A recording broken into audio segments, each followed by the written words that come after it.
Hi, it's your girl Ariel with the Christian Artist Promo Blog, and I am here. I have an opportunity to interview the lovely and the beautiful Bridgette Monroe, and she's at my theater in Garland today, and she's got quite a bit going on here today. Ain't that the truth? So I had to come down here and meet her.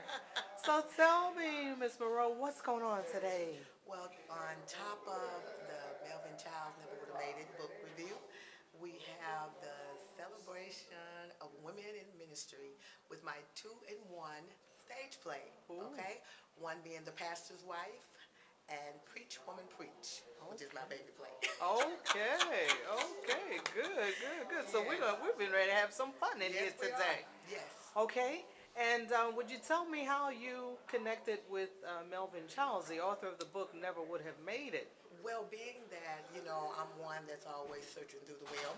Yeah, sound like me, girl. Of course, I ran across this page and I saw the book, and I thought it was very interesting that it was about someone who I was already in tune with, meaning that I've already had my own personal experience when it comes to Tyler Perry.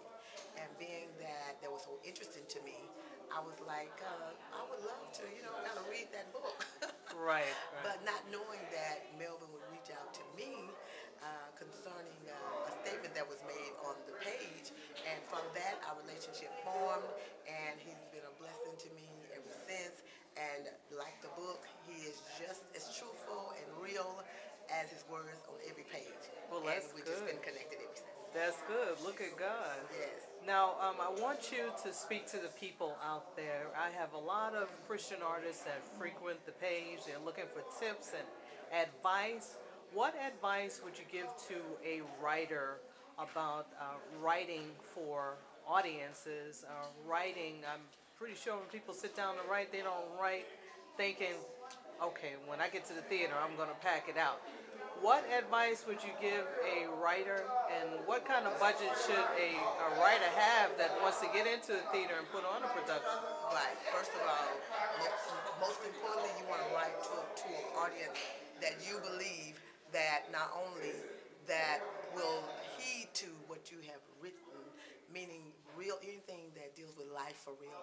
It's always a catchy subject to the audience. You want something that's going to move them, not only move them, but minister to them.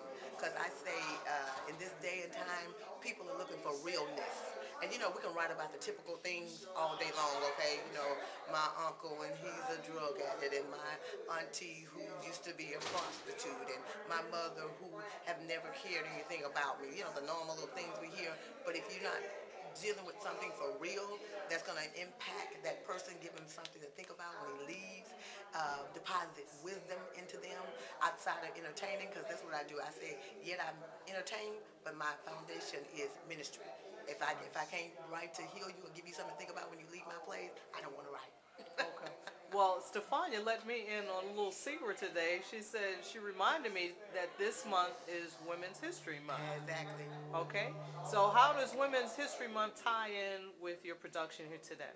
Being that when we celebrate women, period, my focus is we can celebrate anybody, all of our past heroes, but I wanted to focus more on women in ministry because women are my foundation. And when I thought about the church, I Yes. think about pastors' wives who need ministering too, because I call them my walking wounded. Yet they, are women who are seen as women who have it all together, mainly because they are in the church. But truthfully, they are struggling with their own personal issues, like every woman, just like the preacher woman. Yet she's a woman in ministry, but she has her own struggles as well. So I wanted to encourage, motivate them, being women in ministry, women who have made history as well when it comes to the church. Okay, good. Well, let me ask you this about the preacher's wife. A lot of times, I'm going to have to leave the country. no, no, no, no, no, no. You're gonna stay right here, and I'll be there to support you when they come after you. But Thank you, Aaron. How encouraging. but what I know about pastors' wives is that a lot of them just appear to be so perfect, and it can be a very lonely life Yes. because they are supposed to be that woman. in that pillar in the Yes, church, yes. that it's hard to talk to people about what's really going on in your life. Do you address that in this play? Yes, I do. Figured you Because they would. have to share their, husband with so many, not only just men and children alone, but mostly women. Yes, Because women are who mostly make up the church. that's right. And being that through that, outside of just the personal issues they have in the ministry, you have your personal conflicts that they deal with as well. Jealousy, role expectations, in the church. Because she's the pastor's wife, they think she should be over every ministry, or she should be able to preach like, her husband. Depending on the denomination they're in, it's just a lot that goes with that. They feel like they're failures. They feel like they can't make it because maybe, I'm not good enough. I don't fit in. Usually they don't really fit in some congregations. But, it's about who they are, and it's a struggle. It's really a struggle. Okay. Well, look, I am excited to come back here later on this evening to check this out. I'm a mom, so I got to run to the house and get that food on. I had somebody get upset with me, my daughter, last night, because I'm supposed to be making some peas and rice and forgot to Bring get me the some. coconut milk. Yeah.